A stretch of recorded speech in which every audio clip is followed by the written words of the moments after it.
বন বিভাগ করছে এই দেশের সবচেয়ে বড় ভূমিদস্যু সংগ্রামী বন্ধুগণ। আজকে পাহাড় কিংবা সমতলে সব জায়গায় তারা ভূমি বেদখলের, বিশেষ করে আদিবাসীদের যে জায়গাগুলো রয়েছে সেগুলো বেদখলের জন্য তারা প্রতিনিয়ত পায়তারা করে যাচ্ছে। আদিবাসীদের শত বছরের পুরনো যে বাগান রয়েছে সেই বাগানের যে ভূমি সেটা বেদখল করার জন্য বন বিভাগ পায়তারা চালাচ্ছে। সংগ্রামী বন্ধুগণ, আজকে বন বিভাগ কি? বন বিভাগ করছে সরকারের একটি প্রতিষ্ঠান।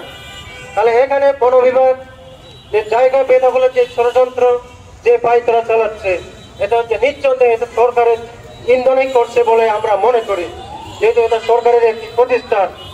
আজকে বন পরিবেশ বিষয়ক যে উপদেষ্টা, এই উপদেষ্টাকে আমি এই সমাবেশ থেকে আহ্বান জানাতে চাই, আদিবাসীদের প্রতি আপনার যে প্রতিশ্রুতি ছিল আপনি সেই প্রতিশ্রুতি রক্ষা করুন, এই প্রতিশ্রুতি পালন করুন। তা না হলে আপনি কিন্তু আদিবাসীদের সমাজ থেকে আপনাকে ঘৃণার যে বার্তা আপনার প্রতি, সেটা আমরা সরিয়ে দিতে কোনো দ্বিধাবোধ করবো না।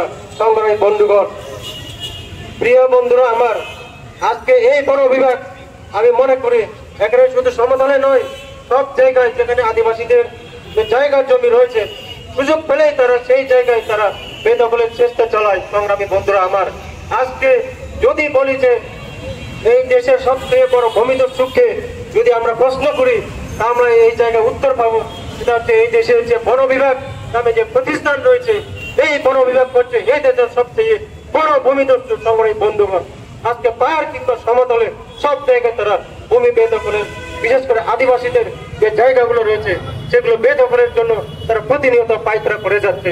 প্রিয় বন্ধুরা আমার, তাই আজকে আমরা এই সমাবেশ থেকে আহ্বান জানাতে চাই, বন বিভাগের এই ধরনের যে ষড়যন্ত্রমূলক যে উদ্যোগ, এই ধরনের হীন কর্মকাণ্ড অনতিবিলম্বে বন্ধ করুন।